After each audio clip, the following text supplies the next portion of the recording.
I totally had no idea what to read for you today. So I asked for suggestions, and the suggestions I got, my ancestors rejected them all. Boom, boom, boom, no, no, no. And then I went to bed, and then when I woke up this morning, I had a name, and the name totally surprised me. Okay, let me just shake my, because it looks like it's a mess and it's irritating me. Okay, so then okay, there we go. See, I make problems for myself. So anyway, I woke up with the name Dave Chapelle. So Dave Chapelle it is. My ancestors are really looking for, those who broke the mold, those who did black people who did extraordinary things. Whether we agree with it or not, that is what they are looking for. They are looking for those who made life better for others. So my ancestors picked Dave Chapelle as we march on with the Black History Month. They picked Dave Chapelle because they said Dave's contract, like Michael Jordan's, broke the mold for black comedians. Okay. Not the one where he walked away from $50 million. No. This one with Netflix. Okay. The one that he currently has with Netflix literally makes him, listen to this, the highest paid Netflix content provider in the world. Dave Chapelle is a rich dude. Okay, so we're gonna read Dave Chapelle. I'm a fan of Dave, so I kind of know what he looks like. I know he has a wife. I know he has shells that are breaking in here. Sometimes I do readings and I just have shells that break. But lucky for me, I keep extra shells over there. So anyway, I know this is what I know about Dave. I know he's a dad. I know he's got kids. And I know his kids are biracial. They are part Asian. I don't know which Asian, but I know they are part Asian, maybe Korean. I don't know. I know he lives on a farm in a small town, and he is fighting to keep the smallness of the town, right? He's fighting to keep the smallness of the town. And I know that he thinks very deeply. He suffers from depression. He cheats on his wife, he cheats on his wife. It's almost like their relationship is not really glued on sex and things.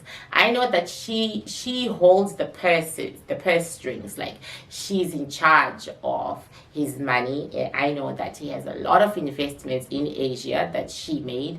She's sort of like a businesswoman, but she's sort of like a wife managing her money, managing her husband's money as per her culture. And I do know that he did walk away from $50 million, and I know that he is a juggernaut. Okay, so we're reading Dave Chapelle and his life, and we're going to see why my ancestors chose Dave for this Black History Month.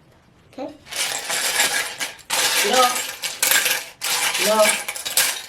Okay.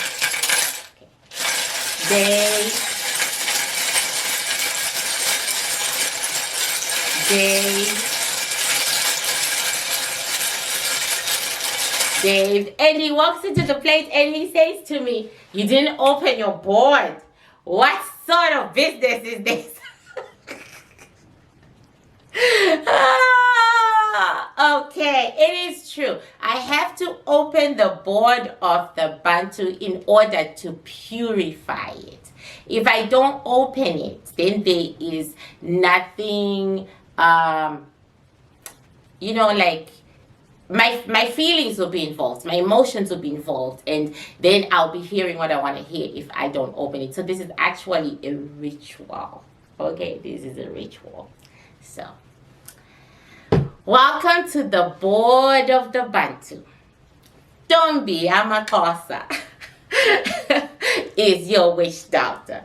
This means the daughter of the Xhosa is your witch doctor. And this board is run by the Xhosa of the Eastern Cape of South Africa. And their women, because they were prolific like that.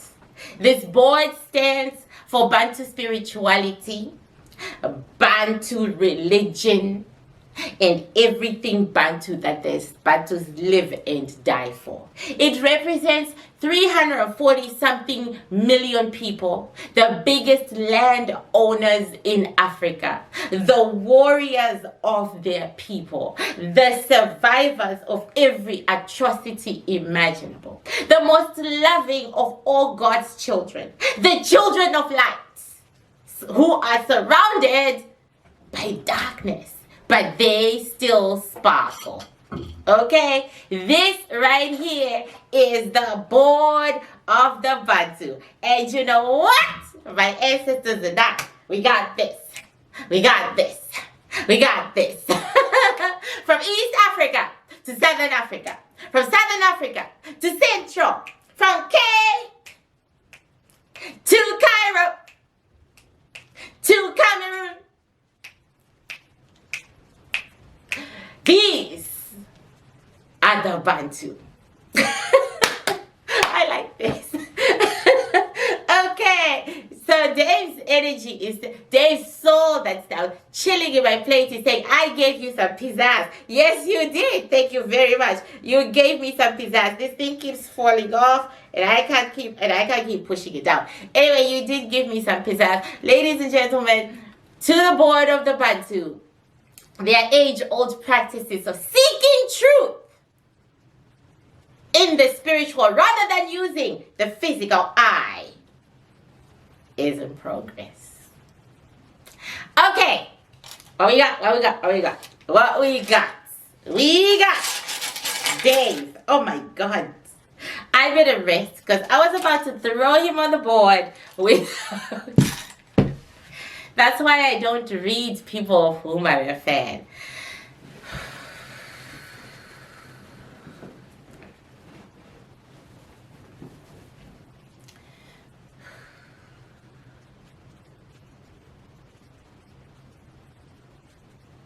So Dave, it'll surprise you to know, is a very quiet man. He is very quiet. He has very little to say for himself verbally. And the way he sees the world and the way he judges the world is obviously through his very analytical mind. He's extremely intelligent, the first of his kind in his family. His family was one of academics, and you can see the long books being read. I mean, he came, I don't care what anybody says, from light-skinned black people. Light-skinned black people who were the book people, who were the slaves who worked on the books. This is why my ancestors picked Dave.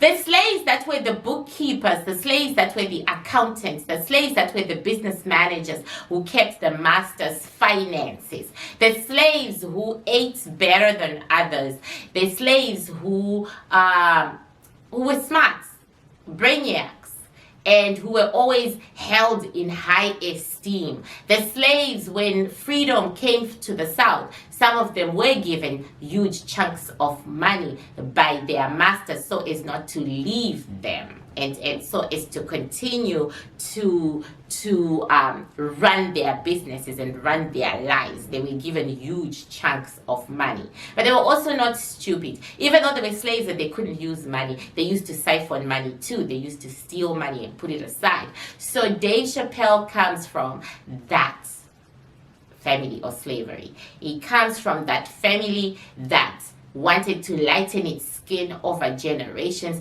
but the desire of dark skin was more than they could handle. So the men, the Chapelle males, you know, they were about, their mothers were about, get a light-skinned girl, I will not accept a dark-skinned girl, you know.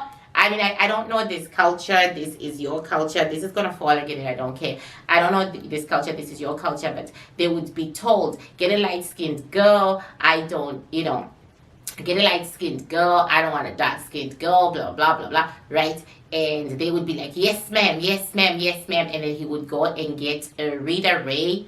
The name just popped out. Rita Ray from across the street, who is very light in complexion. They were light too. The Chapelle men were very light-skinned too. But as centuries went by, they became darker and darker and darker because, you know, he would go to Rita Ray, who was a quadroon. You guys have to tell me what that means. Rita Ray, who was a quadroon, and he would be all over Rita Ray, Miss Rita Ray, hat in hand, and begging, begging, begging. But out of the corner of his eye, he is looking at Shamika. You know, he's looking at Shamika. And then eventually his genitals say, oh, to heck with you, Rita Ray. Shamika, come here, girl. So it never happened. It never happened that they could lighten their skin, okay? But in Dave Chapelle's extended family, there are some extremely light people because, of course, not all the Chapelle boys did that. But Dave, his lineage, they did that, and that's why he has dark skin, even though his matriarchal ancestor wanted everybody to be as light as her. She herself married a dark-skinned Chapelle. Then she wanted to lighten, but she only managed to get one generation of light, her own kids, her own sons. Then after that, it was, Shamika, come here, go. Business, okay? So Dave, by marrying out of his race and marrying an Asian woman, he actually was following his grandmother's directive. Yet he regrets it. He very much regrets his marriage to his wife. He has no intentions of leaving her because Chapelle men don't leave. Because once again, remember, they got to be who they are from way back when. So Chapelle men don't leave, and he has no intentions of leaving her. He, however, regrets being married to her. He also has that thing from the corner of his eye when he's looking at Shamika, and there may be a divorce between these two, but much older, 60s maybe, because she's not divorcing him for anything. He's a good husband, even though, he feels he made a mistake, and he feels more and more alienated as he gets older, and the kids are grown. He feels he made a mistake, and they are voices that are saying that told him that he would feel this way, and now that he's feeling this way, he's saying, okay, I get it now, I get it. Will he marry a black woman? Will he go in that direction? No, he doesn't know us anymore. He really doesn't. Okay, so he comes from wealth. Okay, let's not get it twisted. He comes from wealth, generations and generations of black wealth, and generations of black excellence. And I call it excellence because they didn't go light. Okay? They stuck to their balls of, hey, Shamika, bring your dark little ass over here. This is what I want. And actually fighting to marry the Shamika. These are very strong men, very strong-willed men, fighting to marry the Shamika despite their mother's disapproval and having babies and staying with her, So these are very admirable black males, okay? So welcome to Dave and his ancestors. Okay. And this is why they were picked. I can't believe it. That's why they're picked. So Dave is the first of his kind, the first to go into entertainment. His kids are really like the Chapelles, the mathematical ones, you know what I mean? He is an anomaly, and he says it comes from his great-great-grandmother, the very same one who said always marry light skin, okay? That is where this comes from. But I don't know Dave Chapelle's wife, but he doesn't think that his wife is that light, He says he married her because she was very understanding when he was going through shit. He said, I suffered trauma by being the odd one out in the family. And I could actually talk to her. I didn't marry her because the sex was good. I didn't marry her because I was in love. She was my comfort place, my comfort zone. But now that I'm older, I have many places of comfort, many zones. Right? She's not a bad woman. She's a good woman. She really is. And I have provided well for her. But even without me, she didn't come from poverty either. She didn't need me to provide for her. We have a good life. It's something I can rely on. And that's why we're still together. We can both rely on each other. Okay? Marriage is hard, man. It is hard. He really has a thing for Azalea Banks. I think I should just say it because since he sat in the plate, that's all I've been feeling. Azalea Banks.